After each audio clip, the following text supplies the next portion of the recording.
The falls were seen for the first time by the Guyanan explorer Felix Cardona in 1927. 10 years later, the American pilot Jimmy Angel landed on the top of the Auyan. He was looking for a gold mine, but the plane got bogged down in a swamp area and they had to descend on foot. After 15 days of hard struggle for survival, they arrived exhausted at the village of Uruyen. Since then, the Keripakupai has been known as the Angel Falls. Did Jimmy Angel find the gold of the Auyan? Some people say he did, and that one of his partners, the Latvian Alexander Laimel, kept it in secret. This mysterious figure dedicated his life to the Auyan Tupui and even lived on its summit. What did this eccentric cartographer see on the Auyan Tupui? Laimel died some years ago without revealing his secrets. But to those of us who knew him, he spoke of mutants, of beings from another world who lived on the Auyan, the sacred mountain of the Pemones. We are now flying south to the Makiritari village of Kanarkuni, the only clearing in the jungle for some 800 kilometers.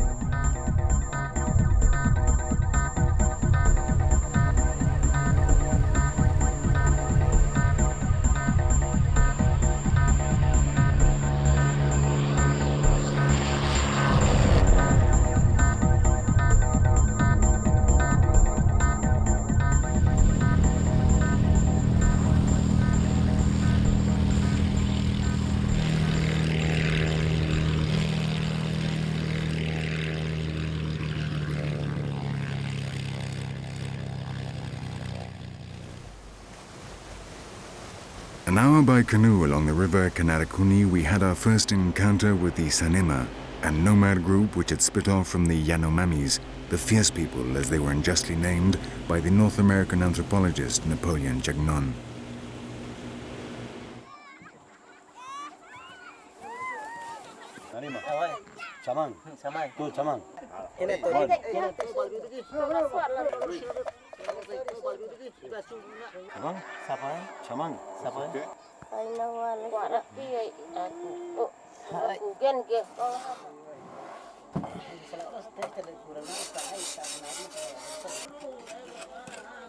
Though they and the Yanomami have common ancestors, the linguistic separation took place a long time ago, much earlier than that of French and Spanish, for example. Today, their languages are mutually unintelligible, though their customs are almost identical.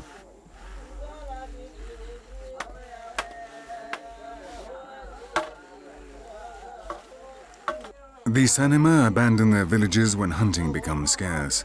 They then move to a distant region where they can more easily capture their favorite prey, the dantos or tapirs and the vaqueiros, a type of wild pig smaller than the boar.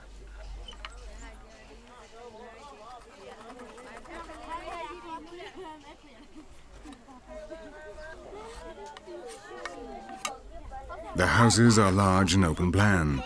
On the walls, made of sticks and sometimes of mud, they place a covering of palm leaves. The fire is the central focus of the room.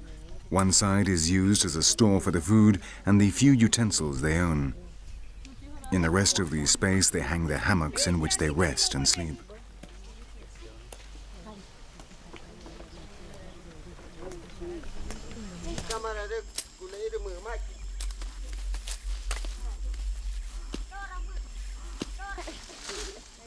Though they are hunters, they also grow some crops, essentially bananas and manioc, which along with the proteins they obtain from hunting and fishing make up their diet.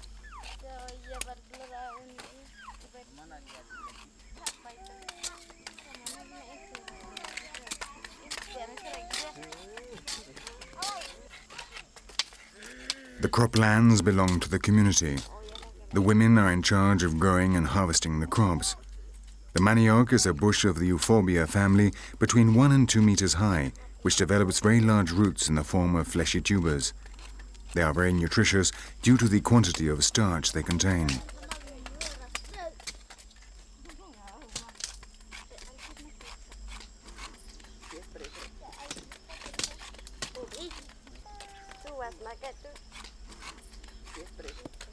The Sanema women are responsible for the majority of domestic tasks. They gather fruit and firewood in the forest, work the land, cook and look after the younger children. The men spend almost all their time hunting and occasionally fishing in the streams near the village.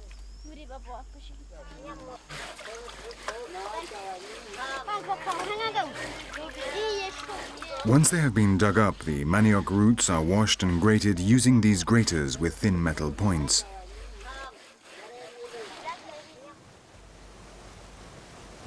Some years ago, a DC-3 airplane crashed into the river just a short distance from the village. Since then, the Sanema have used the aluminium of its fuselage to make small metal tips for their graters. On occasions, their neighbors, the Makiritare or Yekuana, as they are also known, come here in their canoes to trade with the Sanema. They exchange plastic basins, machetes, graters, salt and red cloth for skins, smoked meat and dried fish.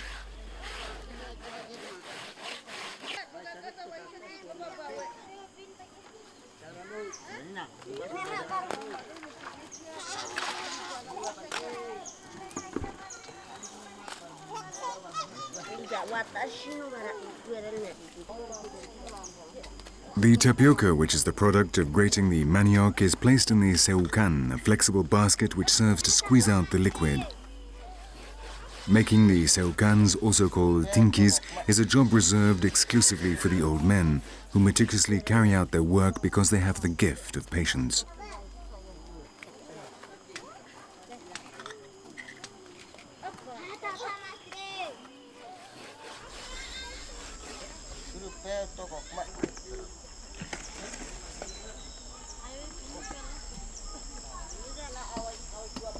The juice of the manioc contains hydrocyanide acid, which is very poisonous, and that is why they have to extract it squeezing the tapioca in the seucan. By means of a kind of press which tenses the fiber, using a lever, the poison slowly seeps out.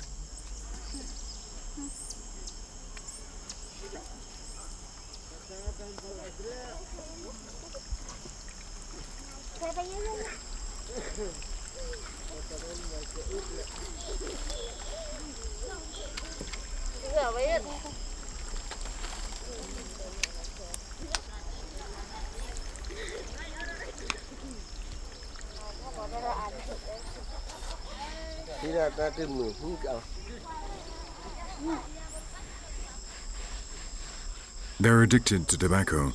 Both men and women take on a fierce appearance as they place a thick wad of tobacco between the lower lip and the gums.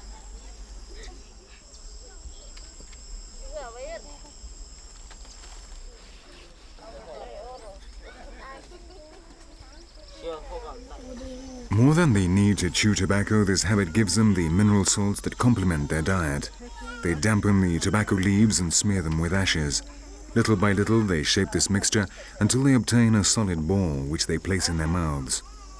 Like so many other things that are communal among the Sanema, the wads of tobacco are happily passed from mouth to mouth.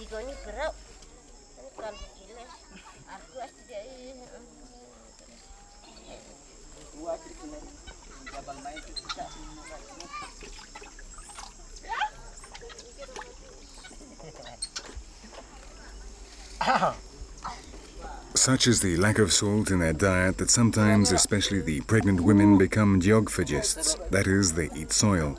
They dig into the seams along the riverbanks and swallow handfuls of earth.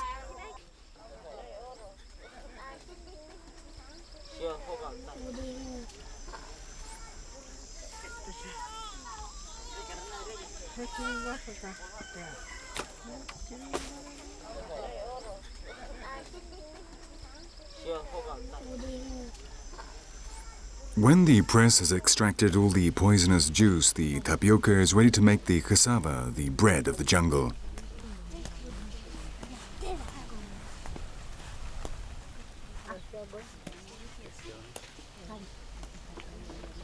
The tapioca may be cooked and then wrapped in banana leaves or toasted on a metal sheet to make flat cassava loaves.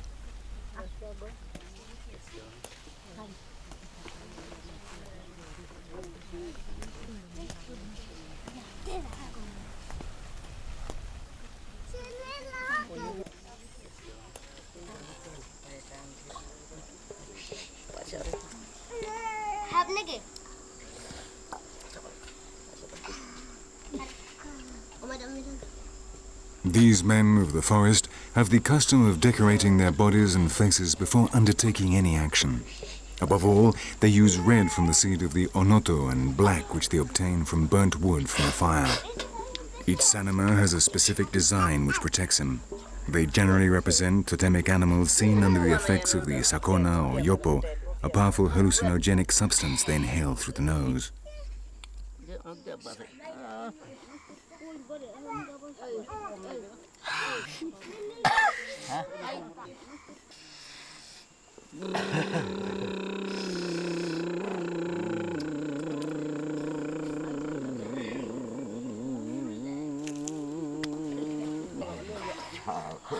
Sao sẽ hình video sai